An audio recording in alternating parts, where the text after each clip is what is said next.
Excise శాఖ superintendent పై ప్రజావాణిలో ఫిర్యాదు చేసిన కరడ్పల్లి గ్రామానికి చెందిన సంపత్ గౌడ్. కామారెడ్డి జిల్లా తాడ్వాయి మండలం కరడ్పల్లి గ్రామానికి చెందిన సంపత్ గౌడ్ ప్రజావాణిలో ఎక్సైజ్ శాఖ సూపరింటెండెంట్ హనుమంతరావుపై ఫిర్యాదు చేశారు.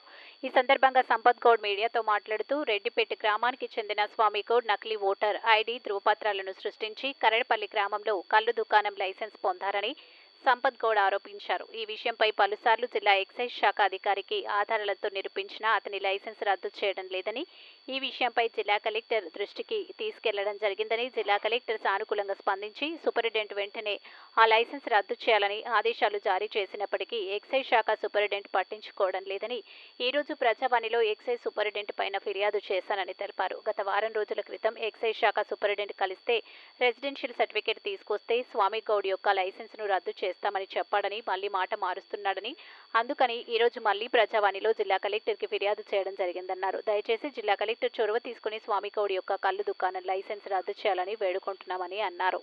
లేదని పంచాయత్ సెక్రటరీ ధృవీకరించిందని ఎంఆర్ఓ గారు కూడా సర్టిఫై చేయడం జరిగింది.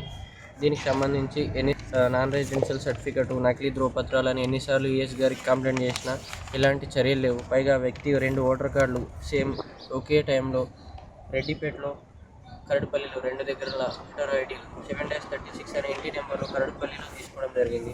ఈ 7-36 అనేది ఇల్లు కరడ్పల్లి గ్రామంలోనే లేదు. దాని మీద ఏదో నకిలీ ఆధారాలతో నామమాత్రంగా ఫేక్ ఓటర్ ఐడి క్రియేట్ చేసుకుని దాంతో ఎలాంటి ఇంటి రిసిప్ట్ లేకుండా ఏం లేకుండా రెసిడెన్షియల్ సర్టిఫికేట్ తీసుకున్నాడు. ఆ రెసిడెన్షియల్ సర్టిఫికేట్కి సంబంధించి ఆపరేటర్కి డబ్బులు ఏదో ఇచ్చి రెసిడెన్షియల్ సర్టిఫికేట్ తీసుకోవడం జరిగింది. సంబంధించిన పన్ను లేదు, కరెంటు బిల్ లేదు. చెప్పాలి 19లో ఆయన సబ్మిట్ చేసిన డాక్యుమెంట్స్లో ఇందులో ఎంఆర్ఓ సైన్ కానీ ఆర్ఐ సైన్ కానీ ఏదీ లేదు. విఆర్ఓకు వాళ్ళు ఏదో మభ్యపెట్టి ఏదో చేసి విఆర్ఓ ద్వారా 6 సంవత్సరాల నుండి ఇక్కడే ఉన్నాడని రాపించుకోవడం జరిగింది. అసలు ఈ విఆర్ఓ 6 సంవత్సరాలు ఉన్నాడని ఇలా రాసిండు. ఇదే సేమ్ టైం ఈయన రెడ్డిపేట గ్రామంలో Aadhaar, voter ID, ration card అన్నీ కలిగి ఉన్నాడు. ఈయన 2015 డిసెంబర్లో పెళ్ళి అయితే 2018 వరకు 6 సంవత్సరాలు ఎలా అవుతుంది? మా ఊరు అమ్మాయిని 2015లో పెళ్లి చేసుకున్నాడు. ఇల్లరికం అని చెప్తున్నారు. ఇల్లరికం వచ్చిన వ్యక్తికి రెడ్డిపేటలో ఎలా ఉంటాయి అన్ని గుర్తింపు కార్డులు?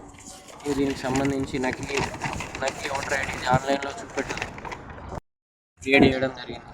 ఇంటికి సంబంధించి ఎలాంటి పత్రం ఇవ్వకుండా ఎంఆర్ఓ ఆఫీస్ నుండి రెసిడెన్షియల్ సర్టిఫికేట్ పొందాడు. ఆ 7-36 అనే ఇంటి నెంబర్తో ఎలాంటి ఇంటి ట్యాక్స్ కానీ దానికి సంబంధించిన కరెంట్ బిల్ కానీ ఏది కూడా దీనికి జతపరచకుండా డైరెక్ట్గా ఓన్గా ఓటర్ ఐడి బేస్ చేసుకొని ఇవ్వడం జరిగింది. దీనిపై అధికారులకు ఎన్నిసార్లు ఫిర్యాదు చేసినా స్పందన లేదు. అన్ని ఆధారాలు తీసుకొచ్చి వచ్చిన ప్రతిసారి ఇంకో ఆధారం అది ఇది అన్నీ చెప్పి ప్రతిసారి ఏదో డాక్యుమెంట్ చెప్తే ప్రతిసారి నేను ప్రతి డాక్యుమెంట్ తీసుకురావడం జరిగింది. జెన్యూన్గా అన్ని డాక్యుమెంట్లు ఒరిజినల్గా అతనికి ఎక్సైజ్ సూపరింటెండెంట్ గారికి అన్నీ సబ్మిట్ చేశాను, కానీ ఎలాంటి స్పందన లేదు.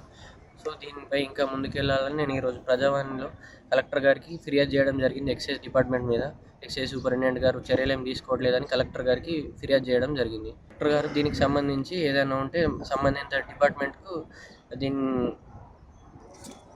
దీనిపై కలెక్టర్ గారు స్పందించి సంబంధించిన అధికారులకు దీన్ని ట్రాన్స్ఫర్ చేసి దానిపై తగు చర్యలు తీసుకుంటామని మాకు హామీ ఇవ్వడం జరిగింది.